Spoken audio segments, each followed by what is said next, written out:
Hi friends, ಇವತ್ತಿನ ವಿಡಿಯೋದೊಳಗೆ ಮನೆಯಲ್ಲಿ ಇಲ್ಲ ಮನೆಯ ಸುತ್ತಮುತ್ತ ಯಾವ ಮರಗಳನ್ನು ಬೆಳೆಸಬೇಕು, ಯಾವ ಮರಗಳನ್ನು ಬೆಳೆಸಬಾರ್ದು, ಯಾವ ಮರಗಳನ್ನು ಬೆಳೆಸೋದ್ರಿಂದ ವಾಸ್ತು ದೋಷ ಉಂಟಾಗುತ್ತಾ ಅನ್ನೋದನ್ನು ಈ ವಿಡಿಯೋದೊಳಗೆ ನಿಮ್ಗೆ ಸವಿವರವಾಗಿ ಹೇಳ್ಕೊಡ್ತೀನಿ.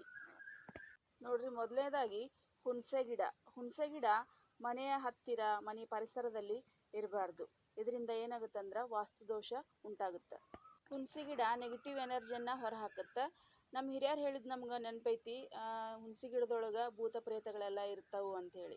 ಹಾಗಾಗಿ ಇದು ವಾಸ್ತು ಪ್ರಕಾರ ಹುಣಸೆ ಗಿಡ ಮನೆ ಹತ್ತಿರ ಇರೋದು ಒಳ್ಳೆಯದಲ್ಲ. ಇನ್ನು ಎರಡನೇದಾಗಿ ಅರಳಿ ಮರವನ್ನು ನಾವು ಮನೆಯಲ್ಲಿ ಮನೆ ಹತ್ತಿರ ಆಗಲಿ ಮನೆ ವಾತಾವರಣದ ಆಗಲಿ ಇದನ್ನು ಬೆಳೆಸಬಾರ್ದು. ಇದರಿಂದ ವಾಸ್ತು ದೋಷ ಉಂಟಾಗುತ್ತೆ. ಜಾಸ್ತಿ ನಾವು ಅರಳಿ ಮರವನ್ನು ದೇವಸ್ಥಾನದಲ್ಲಿ ಕಾಣ್ಬೋದು. ಹಾಗಾಗಿ ಇದು ವಾಸ್ತು ನಿಷಿದ್ಧ ಅಂತ ಹೇಳ್ಬೋದು. ನೋಡ್ರಿ, ಇನ್ನು ಈ ಥರ ಮುಳ್ಳಿನ ಗಿಡಗಳನ್ನು ಬೆಳೆಸಬಾರ್ದು. ಇದರಿಂದ ವಾಸ್ತು ದೋಷ ಉಂಟಾಗುತ್ತೆ.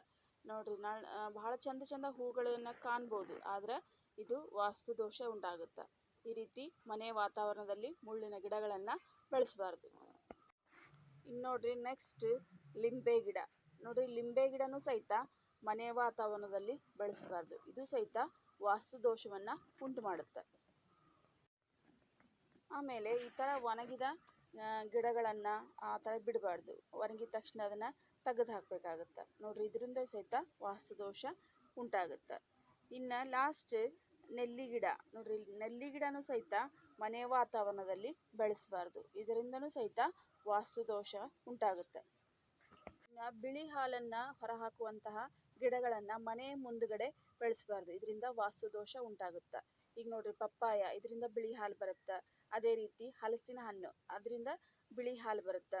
ಈ ಗಿಡಗಳನ್ನು ಮನೆ ಮುಂದುಗಡೆ ಬೆಳೆಸೋದ್ರಿಂದ ವಾಸ್ತು ದೋಷ ಉಂಟಾಗುತ್ತೆ. ಈ ಗಿಡಗಳನ್ನು ಮನೆ ಹಿಂದುಗಡೆ ಇಲ್ಲ ಮನೆ ಪಕ್ಕದಲ್ಲಿ ಆದರೂ ಬೆಳೆಸ್ಬೋದು. ಈ ವಿಡಿಯೋದಿಂದ ಸಾಕಷ್ಟು ವಾಸ್ತು ವಿಚಾರಗಳು ನಿಮ್ಗೆ ಹೆಲ್ಪ್ ಆಗೈತೆ ಅಂತ ನಾನು ತಿಳ್ಕೊತೀನಿ.